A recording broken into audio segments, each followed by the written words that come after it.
आर्यपुत्र, देखिए ना कितना सुंदर मृग है। हाँ सीते, बहुत सुंदर मृग है। आप पकड़ लीजिए ना इसको। सीते, आज से पहले इतना सौम्य मृग मैंने कभी नहीं देखा। सच स्वामी, ये तो बड़ा ही सुंदर है। इसने तो मेरा मन ही मोह लिया। आप पकड़ लाइए ना इसको। सीते, इस आश्रम में एक से एक मृग और पशु पक्षी सभी तो हैं। हाँ है तो, पर ये अधिक प्रिय है। मैं इसे अयोध्या लेकर जाऊंगी। जब महल में छम छम चलेगा, सब देखकर इसे विस्मय से चकित रह जाएंगे और माताएं कितनी प्रसन्न होंगी। नहीं तो वन स्मृति स्वरूप मैं भरत भैया को भेंट करूंगी। आप पकड़ लाइए ना इसको। भैया, ऐसा मृग ना तो पहले कभी देखा ना कहीं सुना। मुझे तो ये माया प्रतीत होता है। आर्यपुत्र, जाइए ना, किसी प्रकार इसे पकड़ लीजिए। लक्ष्मण, सीता को देखो, इस मृग को पाने के लिए कितनी उत्साहित हो रही है। किंतु फिर भी भैया, मुझे लगता है कि अवश्य ही कोई माया जनित है। लक्ष्मण, अगर ये मायावी हुआ तो मेरे हाथों से बच ना पाएगा। तब तक तुम सावधान रहना। जी भैया। और पंचवटी को अकेला मत छोड़ना। जब तक मैं इस मृग को पकड़ ना लाऊं, तुम यहीं रहना। जी भैया। स्वामी, वो आंखों से ओझल हो रहा है। वो मुड़ा।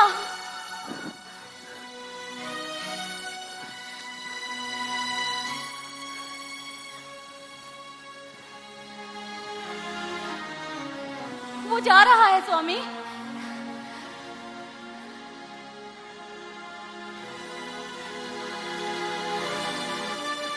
स्वामी, वो भागा।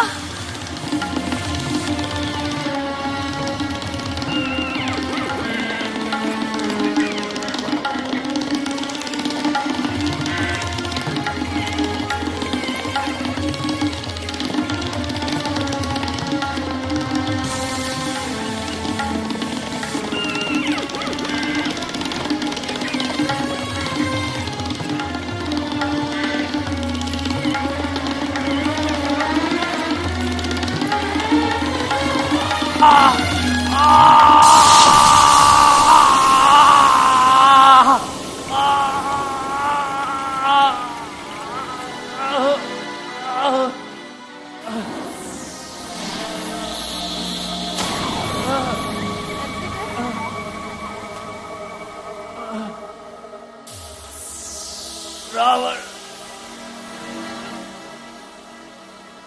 पंचवटी, रावण, पंचवटी। ये तो मायावी है।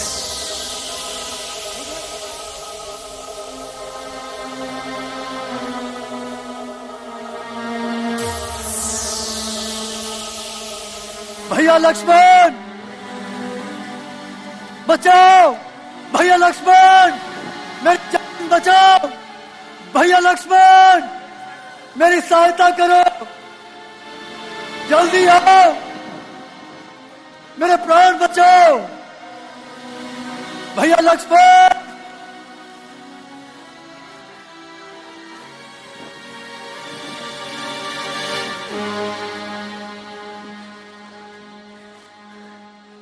लक्ष्मण, क्या तुमने कुछ सुना?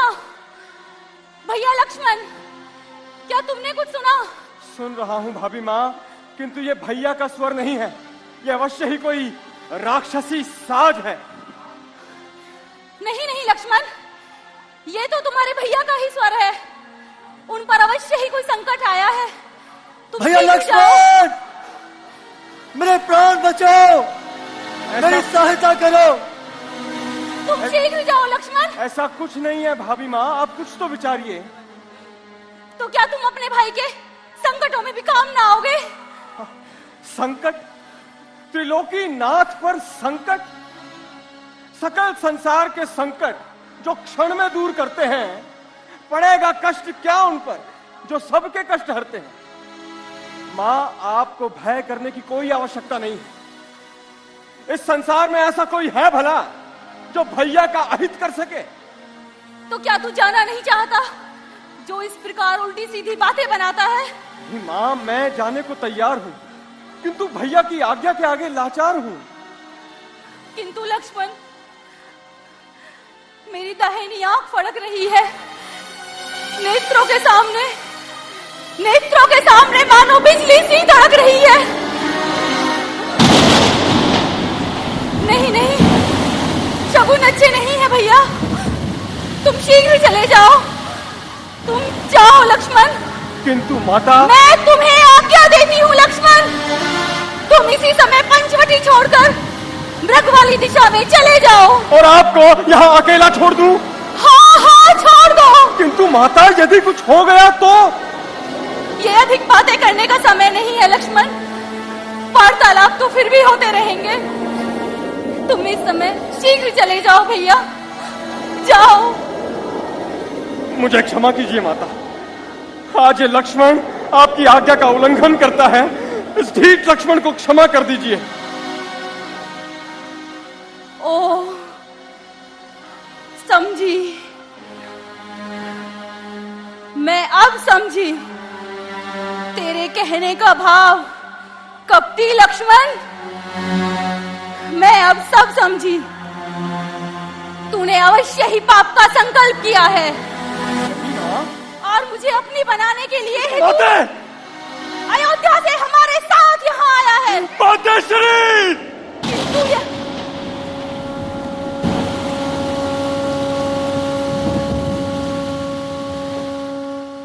किंतु याद रख, सच्चे को झूठ करना कोई खेल नहीं, सतियों का धर्म हरना कोई खेल नहीं। देव, धनुष, गंधर्व जो मिलकर भी आएंगे, सीता को अपने धर्म पर निश्चल ही पाएंगे। हे भगवान, मैंने ऐसे कौन से पाप किए हैं कि मुझे अपनी माता के मुख से ऐसे कटु वचन सुनने को मिल रहे हैं?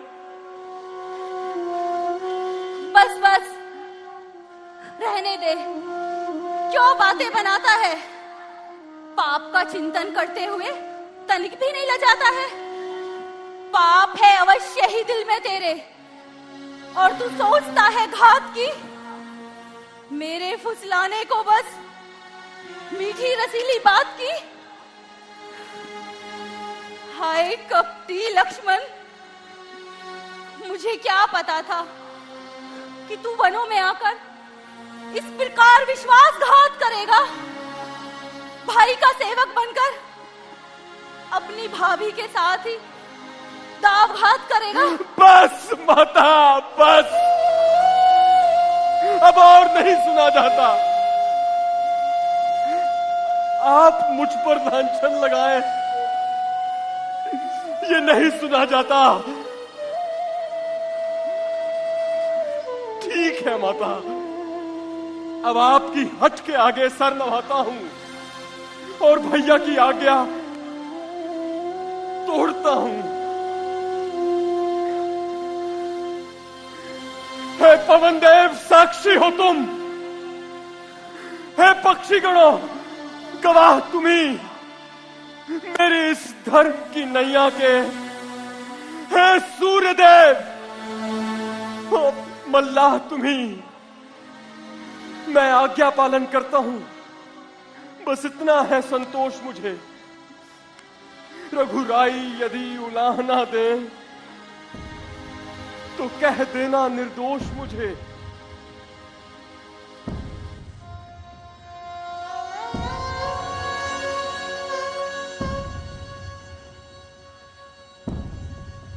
मिटाई जा नहीं सकती कर्म गति की कभी रेखा। तली है आज तक किससे, पड़ी है जो भाग्य की रेखा।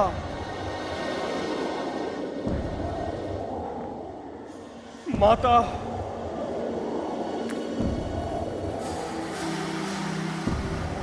खींचता है आज ये लक्ष्मण यति रेखा।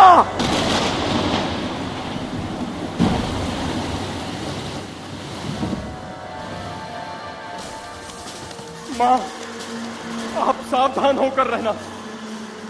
दास रहा आज्ञा के भीतर, आप रेखा के भीतर रहना।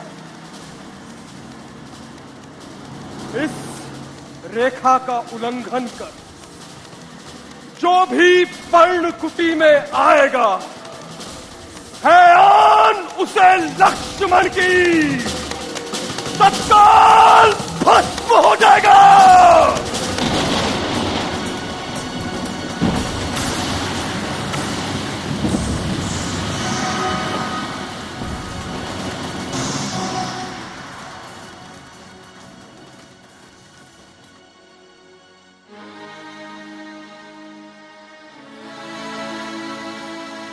अज्ञानतावशी मैंने मृग की हट की और स्वामी को स्वर्ण मृग के पीछे भेज दिया। मेरे ही कारण वो कठिनाई में पड़े। ये कैसी हट कर बैठी मैं। हे ईश्वर, आर्यपुत्र की रक्षा करना, रक्षा करना। भैया लक्ष्मण को इतने कटु वचन कह डाले, ये भी ना सोचा ये सब मेरे ही कारण हुआ है।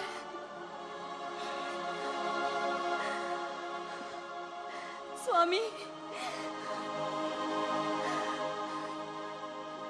मैं ही अपराधी हूं। कैसी भूल कर बैठी मैं, कैसी भूल कर बैठी।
ये कैसी माया है,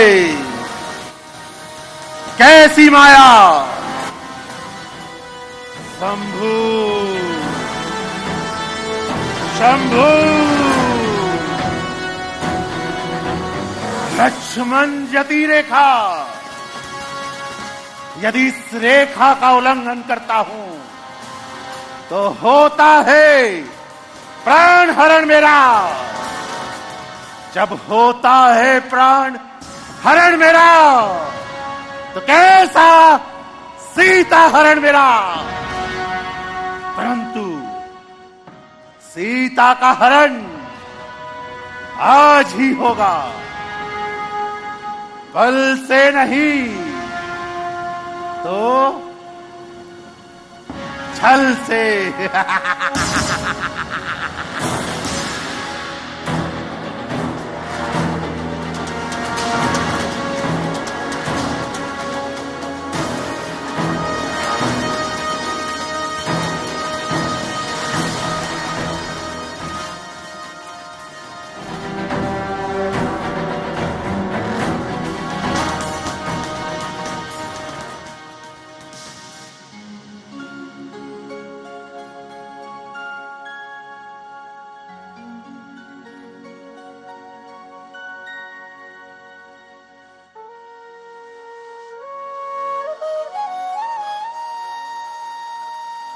अलख जगाना हरि गुण गाना साधु संत कहलाते हैं। परमार्थ के इस जीवन में अपना समय बिताते हैं। जो दे उसका भी भला, जो ना दे उसका भी भला। सन्यासी तो अपना जीवन सुख से बिताते हैं, अपनी धुनी वही रमाते हैं। अलख निरंजन, अलख निरंजन।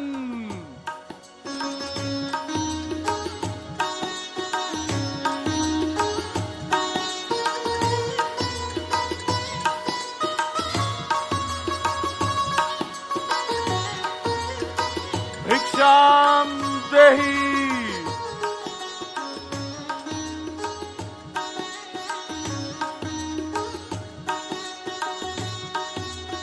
भिक्षाम देहि।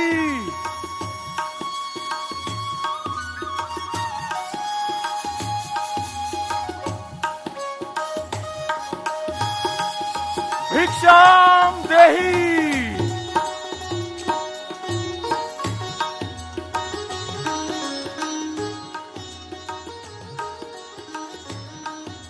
अलख निरंजन।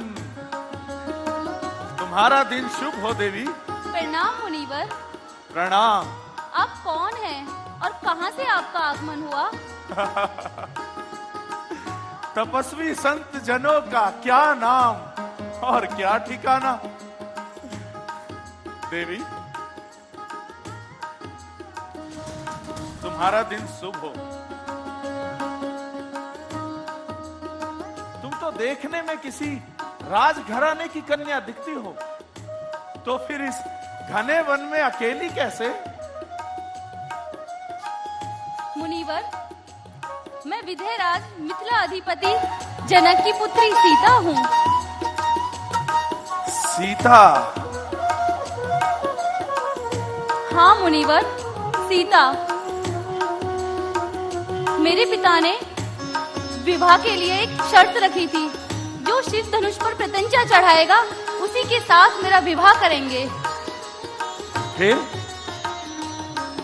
तब अयोध्या नरेश महाराज दशरथ के पुत्र राम ने शिव धनुष पर प्रत्यंचा चढ़ाई और मुझसे विवाह किया।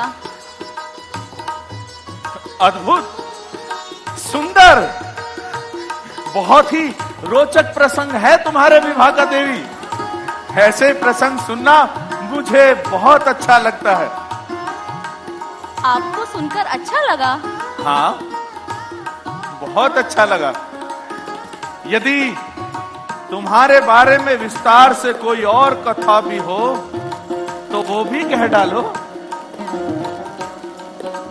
ऋषिवर, मेरे पति राम बहुत ही ईमानदार, कर्तव्यनिष्ठ और दृढ़ संकल्प वाले हैं।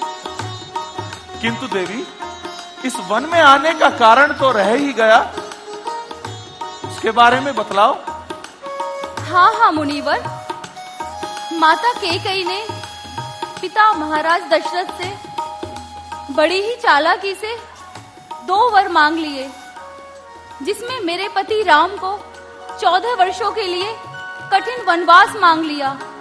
बस उसी के चलते मैं वन में आ गई और हमारे साथ देवर लक्ष्मण भी।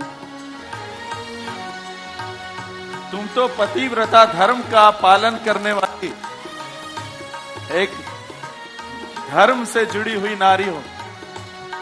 ऐसे पति बड़े सौभाग्यशाली होते हैं देवी, जिन्हें तुम जैसी नारी का साथ मिले। किंतु देवी, वो दोनों कहीं दिखाई नहीं देते। कहां हैं वो, तुम्हारे पति राम और देवर लक्ष्मण? हे जोगी बाबा, अज्ञानतावश मुझसे बड़ी भूल हो गई। एक स्वर्ण मृग की लालसा ने मेरी बुद्धि भ्रष्ट कर दी।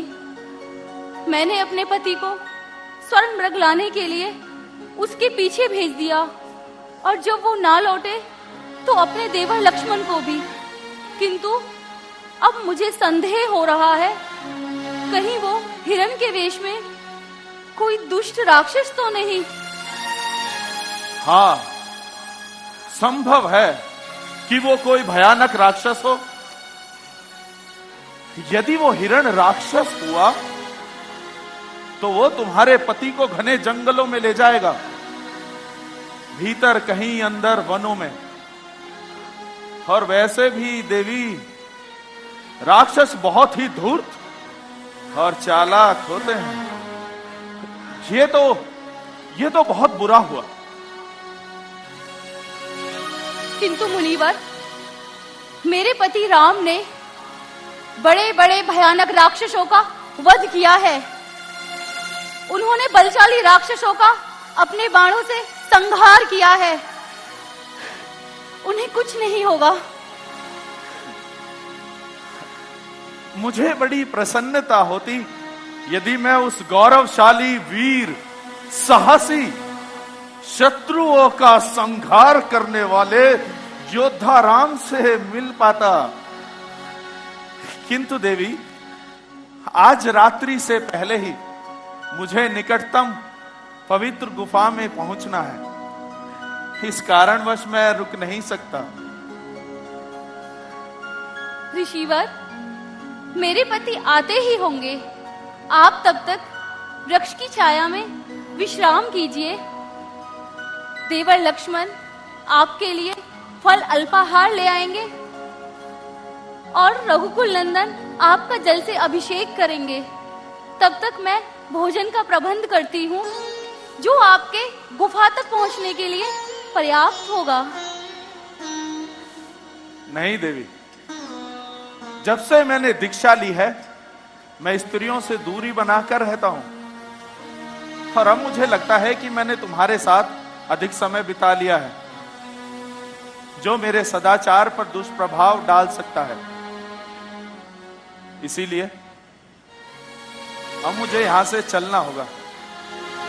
हाँ, किंतु देवी, यदि तुम कुछ देना चाहती हो तो यहीं ले आओ। मैं जहां खड़ा हूं यहां से स्वीकार कर सकता हूं। तनिक क्षण भर ठहरिए महाराज।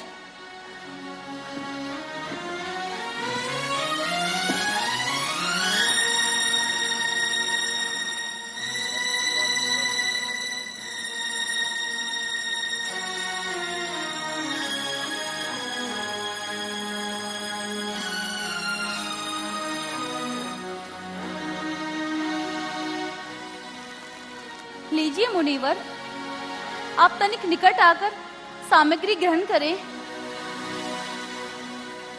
मैंने तुमसे कहा ना कि मैं किसी भवन में प्रवेश नहीं कर सकता। क्या तुम चाहती हो कि मैं अपनी प्रतिज्ञा तोड़ दूं? किंतु लेकिन ना जाने मुझे ऐसा क्यों प्रतीत हो रहा है कि तुम मेरा अपमान कर रही हो। क्या रघुवंशियों के यहां ऐसा ही आतिथ्य होता है? जनक सुनैना की पुत्री से मुझे ये अपेक्षा नहीं थी। ठीक है, क्षमा कीजिए मुनिवर, किंतु मैं इस रेखा से बाहर नहीं आ सकती। मेरे देवर लक्ष्मण ने यह एक रेखा खींची है, मैं इसका उल्लंघन नहीं कर सकती। आप थोड़ा निकट आकर भिक्षा स्वीकार करें। बस ठीक है, मैं एक दिवस और भूखा रह लूंगा। भूख से मर थोड़े ना जाऊंगा।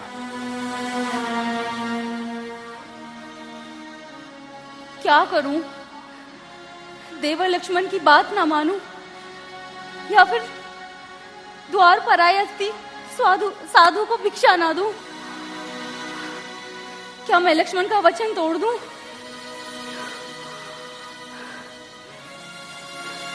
रुकिए ऋषिवर, मैं आपको रेखा से बाहर आकर ही भिक्षा देती हूं।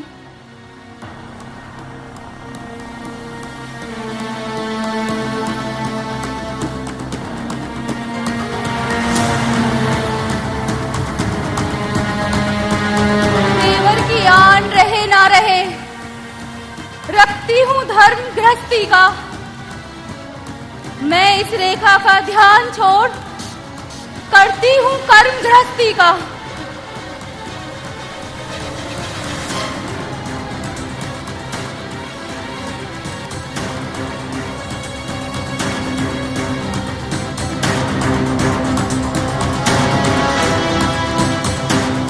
कहीं मुझसे कोई भूल तो नहीं हो गई?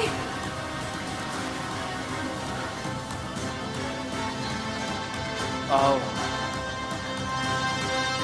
आओ देवी, लीजिए मुनिवर। भिक्षा ले आओ देवी। तनिक नजदीक से आके भिक्षा दो देवी। आ जाओ, भिक्षा ले आओ देवी, भिक्षा ले आओ देवी। आओ आओ आओ।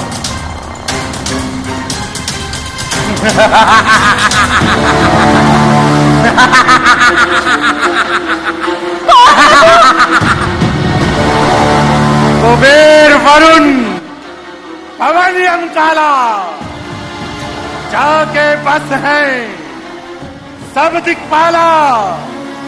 सो रावण मऊ जानू सीता, जिसके सम्मुख काल न जीता। रावण, यहाँ क्या करने आया है तू? अपने अपमान का बदला लेने। जैसे तेरे पति और तेरे भाई ने, भाई तेवर मेरी भगनी के नाक कान काटे, मैं भी तेरे नाक कान काट दूं क्या? क्या तुझे कष्ट दूं? तेरे तन को शत विशत करके यही छोड़ दूं, जैसे तेरे पति ने मेरे भाइयों के छोड़े थे। किंतु मैं ऐसा नहीं करूंगा। मैं तुझे कोई कष्ट नहीं पहुंचाऊंगा। मैं तुझे अपनी लंका ले जाऊंगा, अपनी महारानी बनाऊंगा। कायर, निश्चित ही कायर है तू, जो मेरे पति के पीछे मेरा हरण करने आया है। कायर नहीं हूं मैंने ही ये रणनीति अपनाई थी। तेरे पति ने मेरे बहुत से साथियों का वध किया। मैं अब किसी और के प्राण संकट में नहीं डालना चाहता था। जब किसी पुरुष के, किसी स्त्री के प्रेम पाने के सारे अवसर समाप्त हो जाते हैं, तो उसकी स्त्री जिससे वो प्रेम करता है, उसके अपहरण से अच्छा दंड और क्या होगा? जब उसे पता चलेगा कि उसकी पत्नी असुर राज के राजसी वस्तु है, तो वो वैसे ही आत्महत्या कर लेगा। इससे अच्छा प्रतिशोध कुछ नहीं हो सकता। दुष्ट, वही खड़ा रहे। अब स्वामी आने वाले हैं, जो धनुष तोड़कर लाए थे, वो ही मेरे रखवाले हैं। अब तक थी मैं इस रेखा में, अब सत की रेखा में हूँ। अबला हूँ, पर इतना बल है, पतिव्रता की रेखा में हूँ। तू क्या, संसार अगर आ जाए तो भी बल तोड़ नहीं सकता। सतवंती के सत के आगे ब्रह्मा भी बोल नहीं सकता। ब्रह्मा भी बोल नहीं सकता। ब्रह्मा भी बोल नहीं सकता।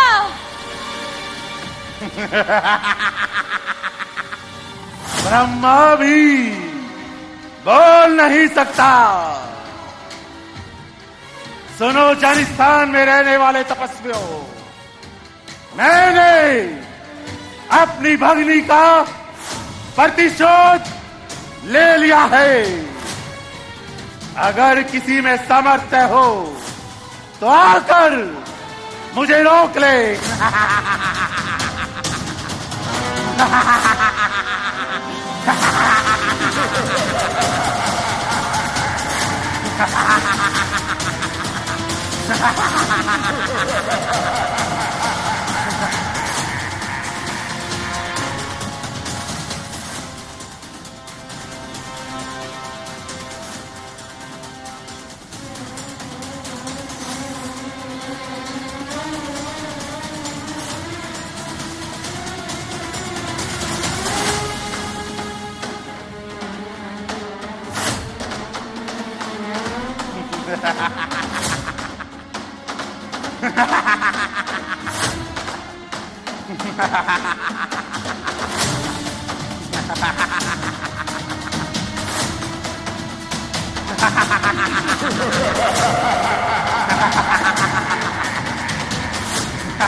मेरी रक्षा करो। सुनो, जैन स्थान में रहने वालों, तपस्वियों, मैंने अपनी भगनी का प्रतिशोध ले लिया है। अगर किसी में सामर्थ्य हो आर्यभूत, तो मुझे रोक ले। मेरी रक्षा करो। भैया लक्ष्मण, मेरी रक्षा करो। स्वामी,